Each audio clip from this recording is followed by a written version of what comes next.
चमोली के वाड़ा गांव में हिमस्खलन हुआ है, जिसमें 57 मजदूर दब गए थे।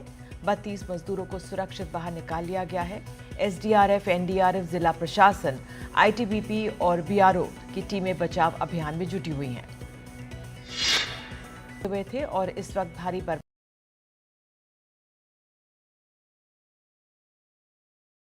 भी हो रही है। बर्फबारी की वजह से रेस्क्यू ऑपरेशन में थोड़ी परेशानी हो रही है। शनिवार रात भी भारी बर्फबारी के लिए रेड अलर्ट है। मुख्यमंत्री पुष्कर सिंह धामी के मुताबिक मजदूरों को बचाने के लिए अभियान चलाया जा रहा है। मुख्यमंत्री ने राज्य आपदा नियंत्रण कक्ष में राज्य के शीर्ष अधिकारियों के साथ बैठक की। चमोली जिलाधिकारी संदीप तिवारी ने कहा है कि वहां बर्फ हटाने का काम करने वाले बीआरओ के मजदूर फंसे हुए हैं। आईटीबीपी, बीआरओ, आर्मी और पुलिस की टीमें लगातार रेस्क्यू ऑपरेशन को अंजाम दे रहे हैं। केंद्रीय गृह मंत्री अमित शाह ने उत्तराखंड के चमोली जिले में हुए हिमस्खलन के संबंध में डीजी आईटीबीपी और डीजी एनडीआरएफ से बात भी की। उधर हिमाचल प्रदेश के कुल्लू में पिछले 24 घंटे से निचले इलाकों में मूसलाधार बारिश के कारण अचानक बाढ़ और भूस्खलन हुआ है। क्षतिग्रस्त वाहनों को निकालने के प्रयास जारी हैं। कुल्लू में प्रशासन ने नदियों और नालों के आसपास के इलाकों में रहने वाले लोगों के लिए अलर्ट जारी किया। बिजली, यातायात और पेयजल सेवाओं को बहाल करने की कोशिशें की जा रही हैं। अरुणाचल प्रदेश के दिबांग घाटी में नेशनल हाईवे पर भारी भूस्खलन हुआ है, जिससे सड़क पूरी तरह से बंद हो गई है।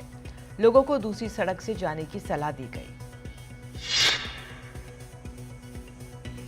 वहीं जम्मू कश्मीर के बनिहाल में ताजा बर्फबारी देखने को मिली है। यहां रेलवे स्टेशन और आसपास के इलाके बर्फ की सफेद चादर से ढके हुए हैं। मौसम विभाग ने मार्च में रिकॉर्ड तोड़ गर्मी की चेतावनी दी और अधिकारियों ने कहा कि अगले महीने देश के कई हिस्सों में पारा 40 डिग्री पार कर सकता है। आज शेयर बाजार में भारी गिरावट का दौर जारी रहा। सेंसेक्स 1414 अंक गिरकर 73,198 पर बंद हुआ। अमेरिका से वापस भेजे गए प्रवासी भारतीयों का मुद्दा बिहार विधानसभा में गूंजा।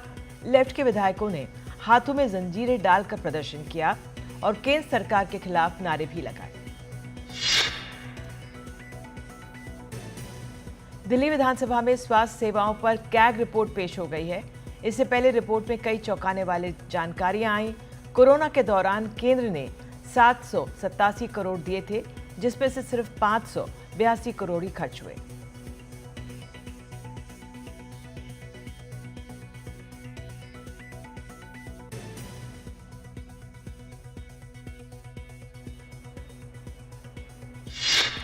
दिल्ली में यमुना नदी की सफाई को लेकर जल शक्ति मंत्रालय मिशन मोड में है। ये 2 चरणों में होगा। पहला यमुना को साफ करने की, दूसरा नदी के तटों को साफ सुथरा बनाने का। इसको लेकर कई विशेषज्ञों की राय ली जा रही है। बीजेपी को अपना अगला राष्ट्रीय अध्यक्ष 15 मार्च तक मिल सकता है। सूत्रों के मुताबिक अगले 2 हफ्ते में 6 से ज्यादा राज्यों में संगठन चुनाव संपन्न करा लिए जाएंगे और इसके बाद बीजेपी के राष्ट्रीय अध्यक्ष पर फैसला होगा। कांग्रेस सांसद शशि थरूर की पार्टी के साथ अनबन की खबरों के बीच केरल कांग्रेस नेताओं की आज बैठक हुई। कांग्रेस महासचिव दीपा दासमुंशी ने कहा कि कांग्रेस एकजुट है और केरल में पार्टी के भीतर कोई मतभेद नहीं है। सरकार ने वित्त मंत्रालय में सचिव पद पर कार्यरत तुहिन कांत पांडे को सेबी चीफ बनाया है। इनका कार्यकाल 3 साल का होगा। वे माधवीपुरी बुच की जगह लेंगे। पंजाब के वित्त मंत्री हरपाल चीमा ने कहा है कि नशा तस्करों के खिलाफ वॉर शुरू हो गया है। नशा तस्करों के खिलाफ पिछले 3 दिनों से लगातार बुलडोजर एक्शन लिया जा रहा है।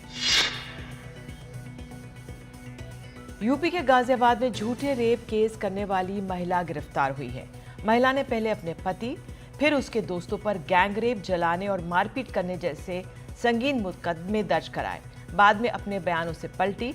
पुलिस ने आरोपों को फर्जी पाया।